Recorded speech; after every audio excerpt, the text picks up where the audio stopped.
మహిమ కలుగును గాక. దేవుడు మనందరినీ కాపాడి దేవుడు తన పరిశుద్ధ నామమును ఆరాధించి పూజించి కనపరచుకోవడానికి సర్వశక్తిమంతుడైన దేవుడు తన దయలో మనందరినీ దేవుడు జ్ఞాపకం చేసుకుని ఆయన పరిశుద్ధ సన్నిధిలో ఈ రీతిగా గడిపే కృపను దేవుడు ఇచ్చారు.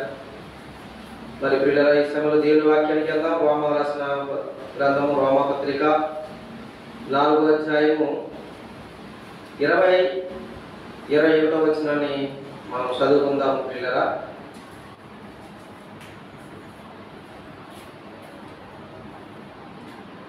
రోమ రాసిన పత్రిక 4వ అధ్యాయము 20-21వ వచనం. అవిశ్వాసం వలన దేవుని వాగ్దానమును గూర్చి సందేహింపగా దేవుని మహిమపరిచి ఆయన వాగ్దానము చేసిన దానిని నెరవేర్చుటకు సమర్థుడిని రూఢిగా విశ్వసించి విశ్వాసం వలన బలమునందును. పిల్లల దేవుని యొక్క వాక్య భాగాలను మన విడుదలలో దీవించి ఆశీర్వించినట్లుగా ప్రార్థన చేసుకుందాం. పరిశుద్ధమైన మా ప్రభువా, కృపగలైన తండ్రి, దయగలైన యేసు ప్రభువా, మీకేమిచ్చి రుణం తెచ్చుకోలేము ప్రభువా. నువ్వు సర్వం ఎరిగిన వాడు, సర్వాంతర్యామివి. మీరు అపారమైన నీ ప్రేమ చేత నన్ను మమ్మల్ని ప్రేమించి ప్రభువా తండ్రి, మీరు కలవగిరిలో మీరు కాచిన నీ విలువైన ప్రశస్త రక్తము చేత తండ్రి నాయన, మీరు విలువైన రక్తం చేత మమ్మల్ని ప్రభా కొన్నందుకు వందనాలు ప్రభా. ఈ లోకమాలి నుండి మమ్మల్ని విడిపించి నీ పవిత్ర రక్తం మా మీద తొలగించి మా మీద ఉన్న పాప దాశమే కాడిని వెరగొట్టేందుకు స్తోత్రాలు చూస్తున్నాను ప్రభా. ఇదిగో ఆరాధనీయుడా తండ్రి, పూజారుడా, పూజనీయుడా తండ్రి, నా ప్రభా నేను ప్రభా నీ సొంతమైనా గడపడానికి, నీతో ఉండడానికి నీ బిడ్డలైన మాకు ఇచ్చిన విలువైన అవకాశం వరకు స్తోత్రాన్ని చూస్తున్నాం. ఇంతవరకు పాటల ద్వారా మహిమ తెచ్చుకుందుకు స్తోత్రాలు. జరిగిన ఆరాధన మీ సన్నిధిని తోడుగా కూర్చుని పొందనాలు. ఈ సమయంలో ప్రభా నిష్ప్రయోజన నీ దాసుని ప్రభా నీ శిలుషాన్ని మరుగు చేసి అయ్యా నీ ముఖాంతంలోని నాతో మాతో స్పష్టంగా మీరు మాట్లాడాలని ప్రార్థిస్తున్నాను తండ్రి. అయ్యా మీరు మాత్రం మాట్లాడితేనే మాకు ప్రభా అయ్యా తండ్రి ఫలితం ఉంటుంది ప్రభా. మీరు మాత్రం మాట్లాడితేనే మాకు ఆశీర్వాదం ప్రభా. మీరు మాత్రం మాట్లాడితేనే ప్రభా మా జీవితాల్లో మా హృదయాల్లో నెమ్మది కలుగుతుంది నాయన యేసు నామములో ప్రభా. అయ్యా మీరే తండ్రి అయ్యా మాకు విరోధముగా నాయన మాట్లాడే ప్రతి ఒక్క వ్యర్థమైన ప్రభా కార్యాన్ని తొలగించి ప్రభా నీ ఆ మాట నోటి మంచిగా మాట చేత మా హృదయంలో నీ బలమైన కార్యం జరిగించమని ప్రార్థిస్తూ మనసులో కార్యం జరిగించడం, హృదయంలో ఆలోచనలో తలంపుల్లో మీరే ఎంత మహిమ ప్రబలం మీరు పొందుతున్నట్టు చూసుకోండి. అయ్యా నిష్పడి దాస శిలుషను బరువు చేస్తే మనందరూ దీవించి నడిపించమని బలపరచమని యేసునామమున ప్రార్థిస్తున్నాము తండ్రి. ఆమేన్ ఆమేన్.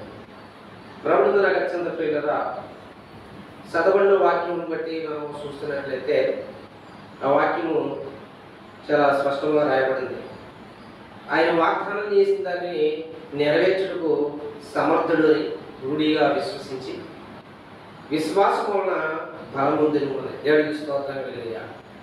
మరి ఒక జీవితంలో దేవుడు వాగ్దానం చేసిన దేవుడు ఆయన నమ్మదగిన వాడిని నమ్మాలి.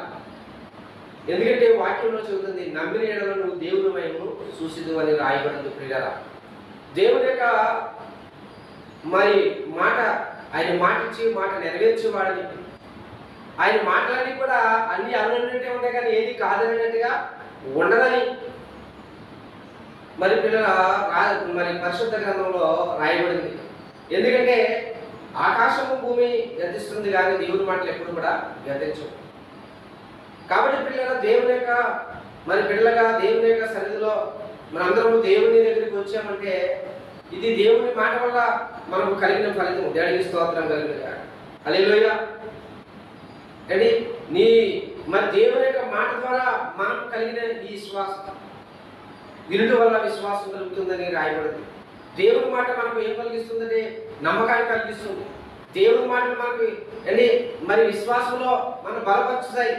దేవుని మాట పిల్లగా శక్తివంతమైంది. ఆయన మాట సెలవీగా అండి మరి సూర్యచంద్రుడు, ఆకాశ నక్షత్రాలు సమస్తము కూడా ఆయన నోటి మహాచల మాట చేత ఈ అఖిల బ్రహ్మాండం దేవుడు సృష్టించగలిగాడు. దేవుడికి స్తోత్రం.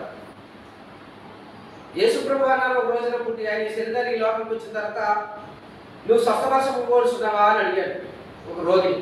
ఒక కోనేటి దగ్గర పడున్న రోగిని, నువ్వు స్వస్థత పొందుతున్నావు, స్వస్థపరచాలనుకుంటున్నావా, స్వస్థపడాలనుకుంటున్నావా అంటే సరే ప్రభువా స్వస్థత పొందుతాననుకున్నాడు. అయితే నీ పరుపెత్తును నువ్వు లేచి నడువు అన్నాడు. దేవుడికి స్తోత్రం కలిగిగా. వెంటనే ఆ వ్యక్తి లేచి నడవగలిగాడు. అంటే దేవుని మాట మాటలో ఏముందంటే శక్తి ఉన్నది. దేవునికి స్తోత్రం కలిగినగా. దేవుని మాటలో ప్రియులరా స్వస్థత ఉన్నది. దేవుని మాటలో ప్రియులరా బలం ఉన్నది.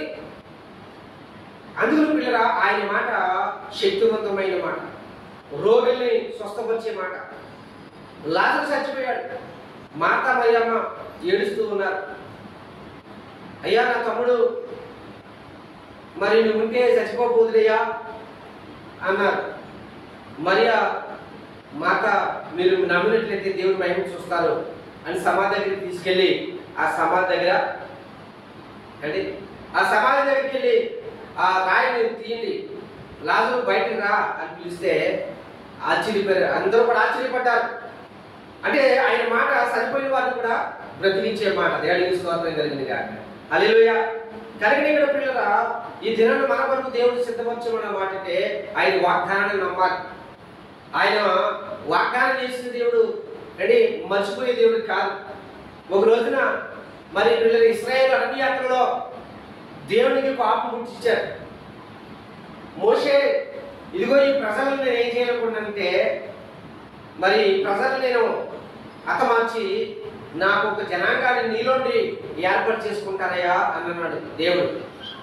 అప్పుడు దైవజనుడైన మోషే వెంటనే మోకరించి అయ్యా అలాగే చేయవద్దు, ఎందుకంటే నీవు మరి మా పితరుడైన అబ్రాహాము ఇస్సాకు యాకోబులకి వాగ్దానం చేసావు. వాగ్దానం చేసి ఏం చేసావంటే నువ్వు వాగ్దానాన్ని బట్టి మరి ఇశ్రాయేలు ప్రజల్ని ఐగుప్తు అనే బానిస శరలో నుండి నీవు మహత్కారాల చేత వారిని బయటకు తీసుకుని వచ్చావు. వారు నీకు అనేక విధాల్లో విసుగు పుట్టించడము, నీకు బాధ కలిగించడము, అలాగే నేను కూడా మరి వీళ్ళు నడిపిస్తున్నందుకు నేను కూడా బాధ కలిగించడము చాలా బాధాకరమే. అయినప్పటికీ కూడా మరి లోకులు ఏం చెప్పుకుంటారంటే లోకులందరూ ఏం చెప్పుకుంటారంటే వారి దేవుడు వారిని కానాను దేశం నడిపించలేక, ఆ కానాను దేశంలో వారిని చేర్చలేక, ఆ కానాను దేశంలో వారికి స్వాధీనం చేయలేక వాళ్ళని మధ్యలోనే చంపేశాడని లోకులు అనుకుంటారయ్యా. అలాగే లోకులకి నువ్వేమవ్వకూడదయ్యా, అవకాశం ఇవ్వద్దయ్యా. కలిగిన నువ్వు వాగ్దానం చేసావు కాబట్టి పాలు తేనె ప్రపంచ దేశానికి నడిపిస్తానని చెప్పావు కదా. కాబట్టి ఇదిగో మా పితరుడైన అబ్రహాముతో నువ్వు చెప్పిన దేవుడు, అలాగే ఇస్సాకుతో యాకోబులతో నువ్వు చెప్పిన దేవుడు కాబట్టి మరి ఇదిగో వాళ్ళు ఏమాత్రం కూడా నువ్వు నాశనం చేయొద్దయ్యా అని దైవజనుడు దేవుడి దగ్గర మాట్లాడాడు. దేవుడికి స్తోత్రం. అంటే దేవునికి పిల్లల కోపం పుట్టించినందుకు, దేవుడికి ఆయాసం కలిగించినందుకు ఆయనకి చాలా బాధ వచ్చింది. అంటే అయినప్పటికీ కూడా అక్కడ దైవజనుడు ఏం చేశాడంటే మరి అయ్యా ఒకసారి నీ మాటను జ్ఞాపకం చేసుకోయ్యా. దేవుడికి స్తోత్రం కలిగిన హల్లెలూయా హల్లెలూయా అండి. అప్పుడు ఆయన మరలా మాట వెనక్కి తీసుకుని సరే మోసే అని చెప్పి మరలా దేవుడు ఇశ్రాయేలు ప్రజల్ని ఎవరికి నడిపించడం జరిగింది. దేవుడికి స్తోత్రం కలిగిన హల్లెలూయా హల్లెలూయా. జీవితంలో పిల్లల దేవుడి మాట ఎప్పుడూ కూడా ఆయన తప్పుకోవడం. వాగ్దానం చేసిన దేవుడు వాగ్దానం నెరవేర్చుకున్న దేవుడు ఆయన సమర్థుడైన నమ్మదగిన వాడు ఆయన. కాబట్టి ఆ వాగ్దానాలు మనం చేత పట్టుకుని విశ్వాసంతో మనం ప్రార్థన చేస్తే తప్పక ఆయన ఎందుకు నమ్ముకుంచినట్లయితే తప్పక ఆయన చేస్తారు తన కార్యాన్ని జరిగిస్తారు. దేవుడికి స్తోత్రం కలిగిన ఆనాట ఈనాట యేసు వారు తిరుగుతున్న కాలంలో ఆయన గురించి చాలా మంది చెప్పుకుంటూ ఉండేవారు. ఆ కాలంలో ఒక స్త్రీ, ఒక రక్తస్రావమైన స్త్రీ ఆనాట ఈనాట యేసు చేసిన కార్యాల గురించి విని వెంటనే ఆయన దగ్గరికి వెళ్ళింది. ఆ రక్తస్రావంతో ఆమె చాలా మరి రక్తస్రావంతో ఉండదు కాబట్టి జనులకు తెలిస్తే ఈ సమస్య ఉందని తెలిస్తే ఒకవేళ మరి నన్ను ఒకవేళ ద్వేషిస్తారేమో అని ఏం చేసిందంటే పోలే యేసు వస్త్రం శంఖని ముట్టుకుంటాను సరిపోద్దు నాకు అని ఏం చేసిందంటే ఆయన వస్త్రం శంఖి ముట్టుకున్నంతే. దేవుడికి స్తోత్రం. వెంటనే ఆ ప్రభావం ఆమెలోకి వచ్చింది. అప్పుడు ఇదిగో నన్ను ఎవరో ముట్టుకున్నారు, ఎవరు నన్ను తాకారని ప్రభు అడిగితే అందరూ అంటారు ఎవరుంటారు ఎవరుంటారని ఎవరిని చెప్పమంటావు? ఇగో జనాలు ఇక్కడ ఇంతమంది ఉన్నారు, ఒకళ్ళు మీద పడేవాళ్ళు, ఒకళ్ళు బుద్ధికి, ఒకళ్ళు గెట్టేవాళ్ళు, పడేవాళ్ళు, లేచేవాళ్ళు, వీళ్ళందరూ రాసుకుని కూర్చుని ఉన్నారు ఇక్కడ. ఎవరైనా చెప్పమంటావు అంటే లేదు లేదు, ప్రత్యేకంగా నేను ఎవరో, ప్రత్యేకంగా నేను ఎవరో పుట్టాను అన్నప్పుడు పిల్లరా, అప్పుడు అక్కడ ఒక స్త్రీ నిలబడింది. అయ్యా పాపాత్మురాలు అయ్యానని, అయ్యా నేనయ్యా పాపాత్మురాలి అంటే, అమ్మ నీ విశ్వాసం నిన్ను స్వస్థపరిచిందన్న. దేవుడికి స్తోత్రం కలిగిన. హల్లెలూయా. దేవుడి కార్యాన్ని చేయాలంటే ఆయన నమ్మాలి, ఆయన మాటను నమ్మాలి. దేవుడు మన జీవితంలో అద్భుతం చేయాలంటే ఆయన పిల్లరా నమ్మకం ఉంచాలి. ఏంటి మన జీవితంలో పిల్లరా ఆయన ఎప్పుడు నమ్మకం ఉంచుతారంటే అండి, ఎన్ని మరి పిల్లరా దేవుడు అతిథి అంటాడు, భక్తులు అంటాడు, వాక్యం చదువుతుంది, శోధింపబడిన పిమ్మట నువ్వు సువర్ణగా మార్చే దేవుడు అని. ఒక భక్తుల గురించి నేను చదివాను. ఆ భక్తులు రోజు ప్రార్థన చేసేవారట. ఏమని? దేవా నాకు నన్ను స్వాదంలో నడిపించేయ్యా, నాకు స్వాదన పెట్టేయ్యా, ఈ దినానికి కావాల్సిన స్వాదన నాకు అనుగ్రహించయ్యా అని అనేవాడట. అప్పుడు ఒక ఆయన అడిగాడు, ఏంటయ్యా నువ్వు స్వాదన కావాలని అంటున్నావు, అందరూనేమో స్వాదంలో ఉండకుండా ఉండాలి, స్వాదంలో పడిపోకుండా ఉండాలని ప్రార్థన చేస్తారో, నువ్వేంటి నన్ను రోజు నాకేదో స్వాదన పెట్టు, ఏదో స్వాదన పెట్టు అంటే అంటున్నావు ఏంటంటే, నేను కనుక శోధింపబడకపోతే, నేను కనుక బాధింపబడకపోతే, నేను కనుక పరిస్థితులు నన్ను నలగొట్టకపోతే నేను దేవుణ్ణి ప్రార్థించలేను, నేను దేవుడికి దూరం అయిపోతానేమో, అందులో నేను నలగొట్టేయగలిగి కూడా, నేను బాధపరచబడేది కూడా నేను దేవునికి సన్నిధిలో సమయాన్ని ఇచ్చించగలుగుతాను అని సాక్ష్యం ఇచ్చారు. దేవునికి స్తోత్రం. దేవుని సన్నిధిలో సమయాన్ని వెచ్చించాలంటే, దేవుని సన్నిధికి సమయాన్ని ఇవ్వాలంటే కొన్నిసార్లు తన ప్రజలు ఏం చేస్తారంటే పిల్లరా, ఏంటి దేవుడు మాత్రం మర్చిపోడు. తల్లి తన బిడ్డలు మర్చుతుంది కానీ నేను మరవలేనని ప్రభు చెప్పారు. ఎందుకంటే పిల్లరా దేవుడు తన ప్రజలకు ఎన్నో కార్యాలు చేస్తూ ఉంటారు, కానీ వెంటనే మర్చిపోయారని రాయబడింది కేంద్రంలో.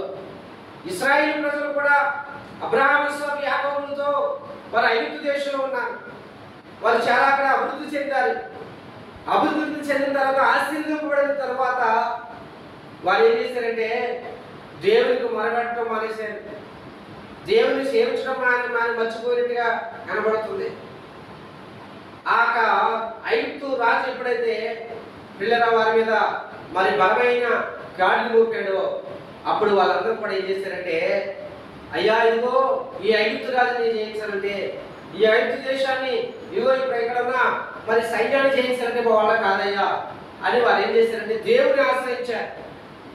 వారందరూ కూడా మొరపెట్టుకున్నారు, ప్రార్థన చేశారు. అంటే నిర్గమకాండం 3వ అధ్యాయం ఉంటుంది. ప్రార్థించినప్పుడు పిల్లరా దేవుడు వారు మరి ఆలకించాడు. దేవుడికి స్తోత్రం కలిగినగా. హల్లెలూయా. మొరపెట్టుకునే వారందరికీ దేవుడు ప్రత్యుత్తరం ఇస్తాడు. ఎందుకంటే విశ్వాసం కలిగిన వాడిని, విశ్వాస సైతంలో ప్రార్థనలు అని రోగులు స్వస్థపరుస్తాయి. విశ్వాస సైతంలో ప్రార్థన పరిస్థితులను పిల్లగా మార్చగలుగును. అదే ఇశ్రాయేలు ప్రజలందరూ కూడా మొరపెట్టినప్పుడు ధైర్యంలో మోషేకి ప్రత్యక్షమయ్యి, నేను అబ్రహాము, ఇస్సాకు, యాకోబుల దేవుడు, ఇదిగో ఐగుప్తు దేశంలో నా ప్రజలకు భూములు నేను విన్నాను, కనుక నువ్వు వెళ్ళి వారిని విడిపించి తీసుకురా అన్నాడు. దేవుడికి స్తోత్రం కలిగినగా. హల్లెలూయా. కాబట్టి పిల్లరా మరి దేవుడు వారి మరణాలకిచ్చి అటు మోషేని వారి కొరకు పంపించాడు. హల్లెలూయా. కాబట్టి మన జీవితంలో పిల్లరా ఆయన సమస్తమును పిల్లల చేయగల దేవుడు ఆయన ఏదైనా చేయడానికి సమర్థుడైనా కాలిన మరి పిల్లల మరి మనం చూసుకున్నట్లయితే ఎబ్రీ పత్రికలో 11వ అధ్యాయంలో మరి విశ్వాస పౌరుల గురించి రాశారు, వీరుల గురించి రాశారు. నమ్మశక్యము కానీ పరిస్థితులు ఎన్నో వారి జీవితంలో వచ్చినాయి. దేవుని సేవించినందుకు, దేవుని ఆరాధించినందుకు, దేవుని పూజించినందుకు పిల్లల ఎన్నో ఇబ్బందులు ఎదుర్కోగలిగారు. ప్రార్థించిన దానియేలు జీవితం ఏమొచ్చింది? ప్రార్థిస్తున్నందుకు, దేవుని ఆశ్రయిస్తున్నందుకు దానియేలు గొప్పవాడయ్యాడు, దానియేలు ప్రధానుడయ్యాడు. దానియేలు పిల్లల మరి గొప్ప పదవిలో కొనసాగుతూ ఉన్నాడు. ప్రార్థిస్తున్న దానియేలుకి ఒక భయంకరమైన శోధన. తన పరివారు తనతో ఉన్నవారు కుట్రపడి ఏం చేశారంటే దానియేలు ఏమైనా సరే తొలగించాలి, రాజ దుష్టులను తొలగించాలి, రాజ మనసుల నుండి తొలగించాలి, రాజక మరి మనసు నుండి, పరివారంలో నుండి తొలగించాలి అని వాళ్ళు అనుకున్నారు. అలాంటి ఏం చేశారంటే రాజుగారికి యుక్తుగా మరి కొన్ని మరి కపటపు మనసుతోటి, కపటపు తలంపులు, కపటపు ఆలోచనలు రాజుకి చెప్పారు. రాజా, ఇదిగో ఈ దేశంలో ఉన్న వాళ్ళు ఎవరు కూడా నిన్ను నీ దేశం నువ్వు పరిపాలిస్తున్న ఈ యొక్క రాజ్యంలో నీకు తప్ప ఎవరు కూడా మృగేవారికి కానీ సాగిపడే వారికి కానీ ఉండడానికి వీల్లేదు. దేవతకి కానీ, దేవుడికి కానీ, రాజుకి కానీ, జనాంగానికి కానీ ఎవరికి కూడా సాగిపడేవాడు ఉన్నవాడు కనపడకూడదు.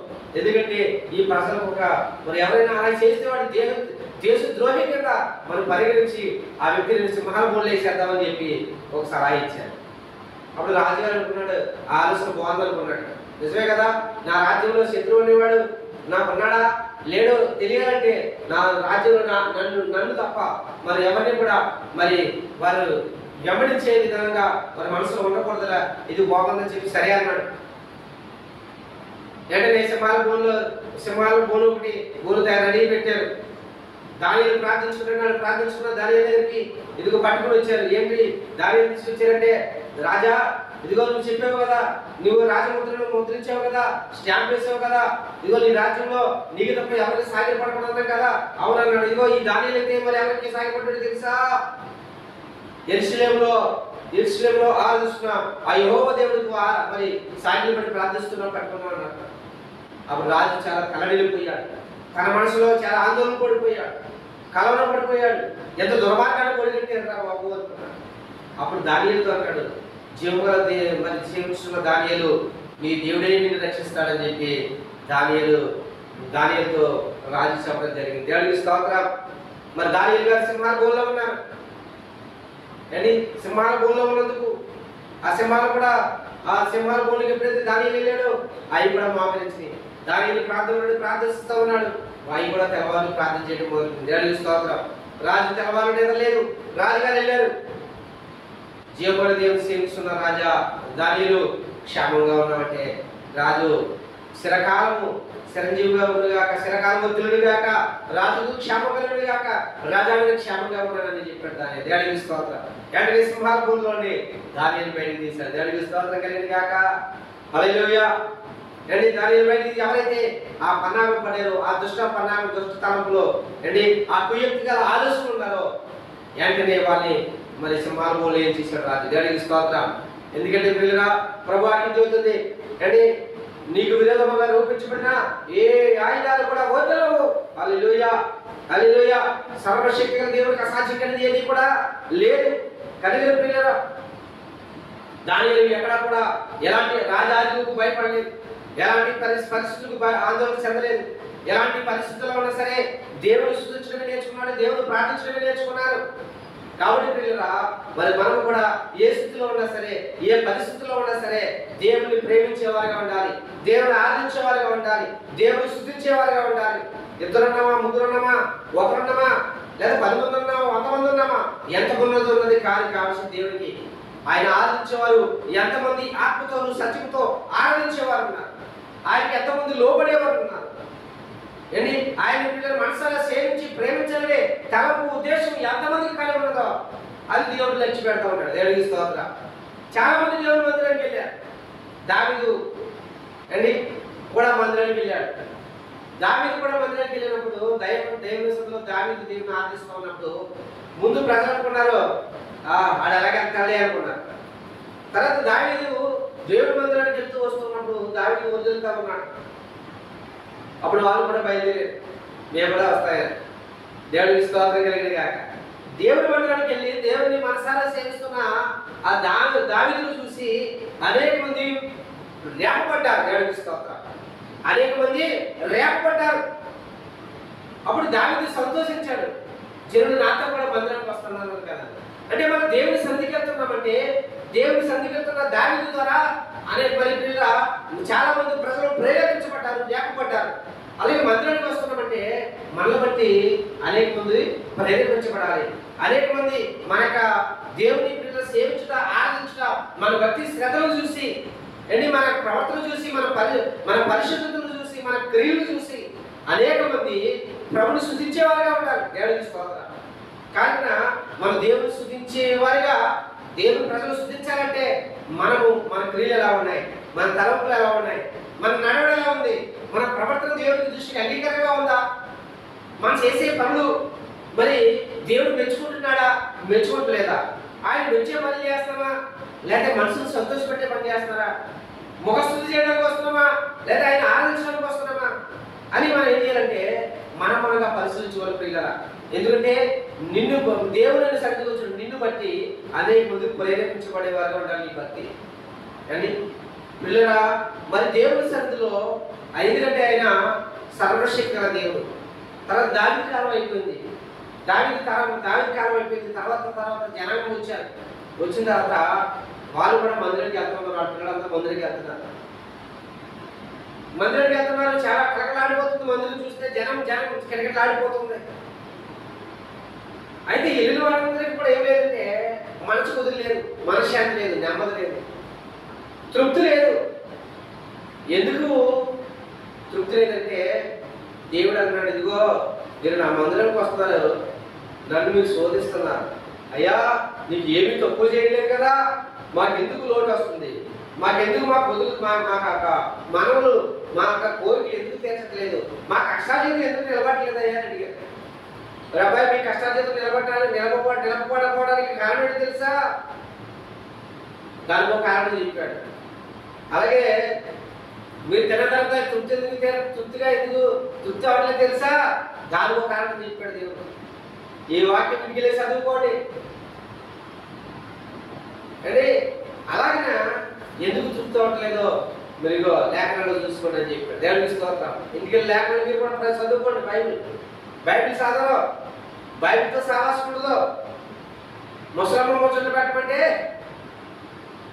ఎంతసేపు అయినా సోదు మాట్లాడతారు, ఎంతసేపు అయినా వ్యర్థమైన విషయాలు వినడానికి సేవైపోతారు. కానీ దేవుని స్వరం వినాలి అని దేవుని గ్రంథం దగ్గర కూర్చుని ప్రార్థించడం చాలా మందికి అలవాటు లేని వారుగా తయారవుతున్నారు చాలా మంది. కాబట్టి ఈ దినాల్లో చాలా మంది అలాగే తయారవుతున్నారు. కాబట్టి పిల్లలు అయితే దేవుని వాక్యంలో అన్నాడు, ఇదిగో అంతా బాగుంది కానీ అదిగో మేము ఆశ్చర్యపడుతున్నాం, సంగీతం మరి అన్నీ చేస్తాం కదా దావీదు లాగంటే. అబ్బాయి దావీదు వలె మీరు పాట పడుతున్నారు, వాద్యం పడుతున్నారు, బాగుందిరా. కానీ దావీదు లాగా మాత్రం మీరు లేదురా. దావీదులో ఉన్న మనసు మీరు కనబడలేదురా. దావీదు హృదయపూర్వకంగా నన్ను ఆరాధించాడు, హృదయపూర్వకంగా నన్ను సేవించాడు అని జనులతో దేవుడు మాట్లాడాడు. ఈ రోజున పిల్లరా దేవుని సన్నిధికి వస్తున్నామంటే సఫర్లు పడతాం, ప్రార్థన చేస్తాం, డబ్బులు పడతాం అంటే అది ముఖ్యం కాదు, మంచిదే, అది చాలా మంచి పనే. దేవుని వాక్యం చెబుతుంది తంబూర సితారాలతో తంతి వాద్యాలతో దేవుని ఆరాధించాలి, స్తుతించాలి, సేవించాలి అని మరి పిల్లలు రాయబడింది 150 కీర్తనలతో అదే. అయితే ప్రియులరా మరి దావీదు అంతకంతకు వదిలాడు. కారణం ఏంటంటే దావీదు దేవునికి ఇష్టమైన వారిని అర్పించాడు. దేవుడికి స్తోత్రం. మనపూర్వకంగా హృదయపూర్వకంగా దేవుని ఆరాధించాడు, శక్తి లోపల దేవుడు కనపరిచాడు. అడిగిన దావీదును దేవుడు జ్ఞాపకం చేసుకున్నాడు. దావీదు కుటుంబాన్ని దేవుడు ఆశీర్వదించాడు. దేవుడికి స్తోత్రం కలిగింది. హల్లెలూయా. కాబట్టి పిల్లల సర్వశక్తుల దేవుడికి అసాధ్యం ఏది కూడా లేదు. అందులో ఆయన వాగ్దానం చేసిన దేవుడు, వాగ్దానాలు నెరవేర్చే దేవుడు. దావీదు దేవుడు ఏర్పాటు చేసుకున్నప్పుడు దావీదు రాజ్యాన్ని మరి పొందుకోవడానికి ఎన్నో ఒడిదుడుకులు, ఎన్నో సమస్యలు పారిపోయాడు. దేవుడేమో సమయంతో అభిషేకించాడు. ఇదిగో ఇశ్రాయేలు రాజుగా, ఇదిగో ఎస్ఐ కుమారుని నుండి నేను ఒకరిని ఎన్నుకుంటున్నాను అంటే ఆ వ్యక్తిని కరుగుని అభిషేకించిన తర్వాత ఎన్నో పరిస్థితులు దావీదుకి ఎదురపడ్డాయి. మరి నమ్మిన రాజు తరువడం మొదలెట్టాడు, సంబరాలకు మొదలెట్టాడు, అలాగే కన్నపడుకు తరిగాడు. ఇలాగా చాలా మంది చాలా వృత్తిగా ఎంతో మంది నమ్మిన వారు, దగ్గర ఉన్న వారు, స్నేహితులైన వారు కూడా మరి దూషించే విధంగా మాట్లాడారు. కానీ అన్ని సహించి దావీదు ఒలుగు పంటల మరి తోటలకు వెళ్ళి ప్రార్థించుకునేవాడు. దేవుడు స్తోత్రం కలిగాడు. అయ్యా ఇదిగో నా జీవితము ఎల్లప్పుడూ కూడా ఈ పచ్చని ఒలుగు మొక్క వలెగా ఉంటాను నేను అన్నారయ్యా. నీ మందిరంలో నాటబడిన మొక్కలాగానే ఉండాలయ్యా. ఎందుకంటే నీలో నన్ను దోషకొచ్చదయ్యా. ఎక్కడా కూడా నువ్వు నా దేవుడు అయ్యా, నేను నిన్ను నమ్ముకున్నానయ్యా. అడిగిన ఇదిగో నా రాకపోకల్లో నువ్వు క్షమాన్ని అందించే దేవుడు అయ్యా. కనుక ఇదిగో నీతోటి నేను కళ్ళు చూస్తున్నాను ప్రభువా. నువ్వు పగలు ఎండ దెబ్బ కానీ రాత్రి ఎండ దెబ్బలు కాకుండా కాపాడగల దేవుడు అయ్యా, ఏ అపాయం రాకుండా కాపాడగల దేవుడు ప్రభు నువ్వే ప్రభువా అని చెప్పి 120 కీర్తనలో చదువుకుంటూ ఉంటారు. నీతోటి నేను కళ్ళు చూస్తున్నాను అని దావీదు దేవుడి మీద ఆధారపడ్డాడు. కాబట్టి దావీదును దేవుడు ఆశీర్వదించాడు. దేవుడికి స్తోత్రం కలుగు. ఆయన నమ్మదగిన వాడిని దావీదు నమ్మి ఉన్నాడు. ఆయన ఇశ్రాయేలు దేవుడిని, తన పితరులు ఆరాధించిన దేవుడు, సర్వశక్తుల దేవుడిని ఆయన విశ్వసించాడు కనుక దావీదును బట్టి దేవుడు అనేక కార్యాలు చేయగలిగాడు. అలాగే పిల్లగా దేవుని విశ్వసించినట్లయితే మన జీవితంలో కూడా తన బలమైన కార్యాలు, తన బలమైన ఆత్మ కార్యాలు జరిగించి తన ఉన్నతమైన ప్రేమలో స్థిరపరచగల దేవుడైన, సమర్థుడైన. హల్లెలూయా. అందులో భక్తులు పాట పాడాడు. జలములలో పడినే వెళ్ళిన అవి నా మీద పారవు, జలములలో పడినే వెళ్ళిన అవి నా మీద పారవు, అగ్నిలో నేను నడచిన జ్వాలలు నన్ను కాచజాలవు. హల్లెలూయా హల్లెలూయా హల్లెలూయా హల్లెలూయా. ఎందుకంటే దేవుని సన్నిధిలో పిల్లగా ఆయన వాగ్దానం చేసిన దేవుడు తప్పక తన వాగ్దాన్ని, ఎందుకంటే నా యందు విశ్వాసం ఉంచిన వాడు నశింపగా నిత్యజీవం పొందినట్లుగా ఆయన అనుగ్రహించినట్టు రాయకూడదు. ఆయన విశ్వసించే వారిని, ఆయన నమ్మే వారిని ఎల్లప్పుడూ కూడా తన కార్యాలు జరిగిస్తూ ఉంటాడు. జరిగిస్తూ ఉంటాం కలిగినగా కనుక అవిశ్వాసం వలన అండి మరి పిల్లలకు రాయబడింది, అవిశ్వాసం వలన దేవుడు వాగ్దానం గురించి సందేహం పడింది. ఎవరైనా అబ్రహాము గారు ఇంటి నుండి బయలుదేరారు. తన భార్య కూడా బయలుదేరి వచ్చేసింది. తర్వాత చెప్పాడు, ఇదిగో ఆ దేవుడు నాతో చెప్పాడే, మరి ఇదిగో దేవుడు నాతో చెప్పాడు. ఏమని చెప్పాడు తెలుసా? నువ్వు సందేహం పడద్దు, నీ సంతతిని నేను ఆశీర్వదిస్తాను, ఆకాశ నక్షత్రాల వలె, ఇశ్రాయేలు వలె నీ గొప్ప జనాంగంగా నేను చేయబోతున్నాను అని చెప్పాడు. ఆ మాట విని విని సారానికి ఏమొచ్చిందంటే కోపం వచ్చింది. ఆ మాట విని విని ఏంటి ఏమొచ్చింది? ఆమెకి అసహనం వచ్చింది. చాలా చాలా చాలా. ఇప్పుడు మనం చింతపండు తినాలి, కొద్దిగా తింటే పర్లా. ఒక మామిడి కొద్దిగా తింటే పర్లేదు. అది ఎక్కువ తినాలంటే పళ్ళు పులిసిపోతాయి. అలాగే ఇలాగే చెప్పగా సారమ్మకి కోపం వచ్చింది. కోపం వచ్చి తన దాసిని తీసుకొచ్చి అప్పచెప్పింది. అప్పచెప్పిన తర్వాత పిల్లలు పుట్టాడు. తర్వాత